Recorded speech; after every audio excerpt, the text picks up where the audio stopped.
Bonjour à tous et bienvenue sur Crypto News, la chaîne de l'actualité crypto. Aujourd'hui, nous allons parler d'une annonce majeure qui pourrait avoir un impact sur le cours des crypto-monnaies. On va aussi parler de Binance.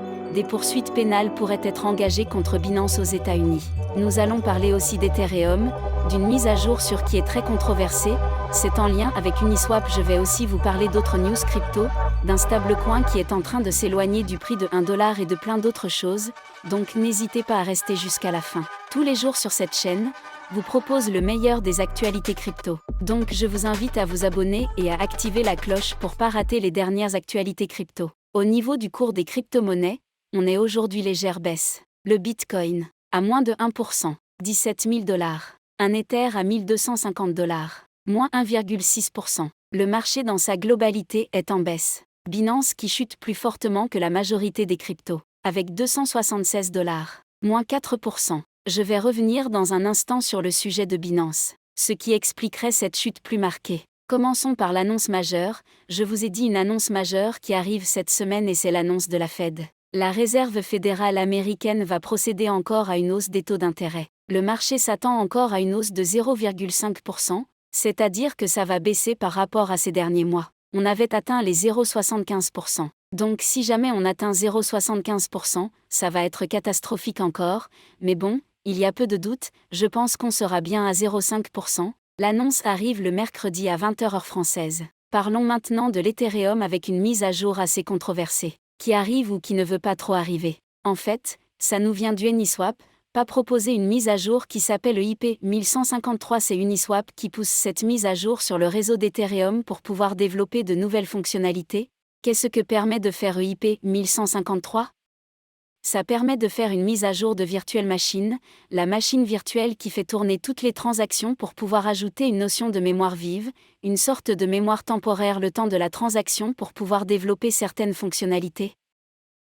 C'est assez compliqué, mais c'est quelque chose qui est demandé par les développeurs, des applications de finances décentralisées et notamment Uniswap. Ils ont donné un exemple de plusieurs choses qu'ils pourraient créer, et c'est ça, justement, qui a inquiété pas mal de personnes.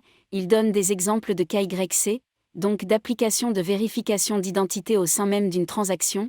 Ils donnent plein d'autres choses, mais disons que les gens s'inquiètent de tout ça. Et pourquoi c'est inquiétant ?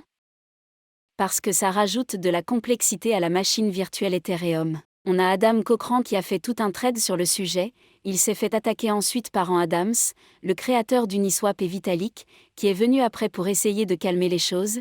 Il n'a pas parlé directement de cette mise à jour, ni d'Uniswap, il a juste dit signe pouce vers le haut. À mon avis, il faut éviter de rajouter trop de complexité à la machine virtuelle Ethereum. En gros, il dit que c'est plus compliqué d'enlever des fonctionnalités de la machine virtuelle Ethereum que d'en rajouter. Et que bien que dans certains cas, il y a certaines mises à jour qui sont nécessaires, il y a toujours, on va dire, un risque à trop complexifier la machine virtuelle Ethereum. Mais c'est l'un des plus gros risques, c'est que sur la roadmap d'Ethereum il a pour but de simplifier les choses, et là, on est encore en train de complexifier les choses davantage, donc on va voir maintenant cette mise à jour va passer. Pour l'instant, il n'est pas du tout priorisé par les développeurs, ni pour Shanghai, donc la prochaine mise à jour qui devrait arriver en mars, ni pour Canquin. Donc c'est pas tout de suite. Mais on va voir comment la communauté va réagir sur ce sujet. Je voulais maintenant vous parler de Binance. Encore un article de Reuters à charge contre Binance. Il nous explique en fait que le ministère de la Justice aux États-Unis est en train de discuter.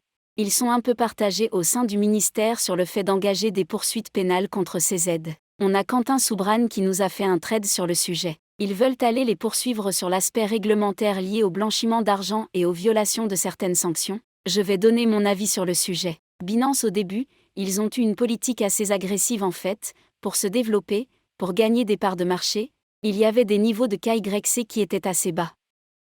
Depuis maintenant ça a complètement changé, donc l'aspect vérification d'identité, mais au départ ils avaient des choses qui étaient, on va dire pas au niveau actuel des choses. Depuis, ils ont construit toute une équipe de recherche et de blocage et anti-blanchiment d'argent, mais je pense que ce n'était pas forcément le cas au tout début de l'enquête. Car elle a débuté en 2018, donc il y a plus de 4 ans que l'enquête a débuté aux États-Unis, il y a toujours rien qui ne s'est passé, s'ils sont toujours en train de voir ce qu'ils vont porter plainte et aller vraiment poursuivre Binance ?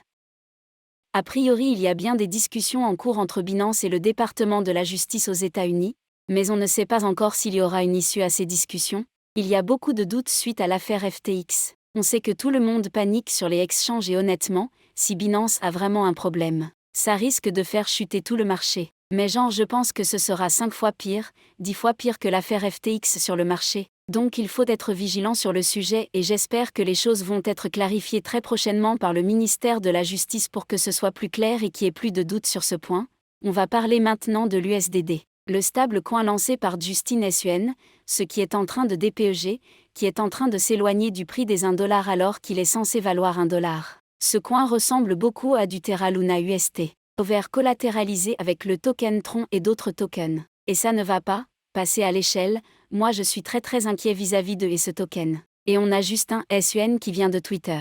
On va dire quelque chose qui rappelle justement l'affaire de Terra où il dit on est en train de déployer plus de capital, voilà patienter. Et c'est exactement ce qu'avait Twitter Do Kwon juste avant que le Terra Luna chute complètement. Donc attention à l'USDD, il se passe des choses sur les tokens algorithmiques, et c'est quelque chose je doute encore. Je voulais finir avec le sujet des exchanges qui sont en train de publier leur Merkle Tree. C'est quelque chose qui permet aux utilisateurs de pouvoir vérifier leur proof of réservé. On a Bibi qui vient de publier son Merkle Tree. C'est moyen pour vérifier qu'ils ont suffisamment d'argent pour couvrir les dépôts des utilisateurs, et que les dépôts de chaque utilisateur ont bien été pris en compte dans le proof of reserve de Bibi, donc c'est toujours plus de transparence. C'est bien que tous les exchanges publient ce type de choses, même si c'est pas parfait. Enfin tous les audits qui ont été publiés dernièrement par Mazars, il y avait plein de critiques sur le sujet, mais c'est déjà une première étape.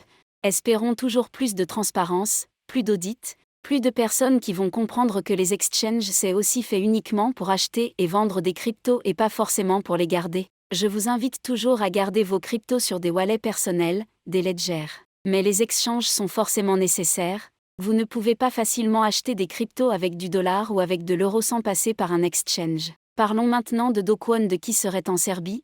Tout le monde se demandait où il était. Il y en a qui parlaient de Dubaï, qui parlaient de plein d'autres pays. Donc là on a Coindesk Corée qui nous dit qu'il serait en Serbie. Donc peut-être en fuite et on saura bientôt s'il va faire face à la justice ou pas. Il y a eu un mandat d'arrêt international qui a été publié contre lui, mais pour l'instant il est toujours du coup en Serbie. Voilà ce que j'avais à dire aujourd'hui sur le meilleur des actualités crypto. Comme toujours, n'hésitez pas à vous abonner à Liker et à commenter et je vous dis à demain pour la prochaine vidéo.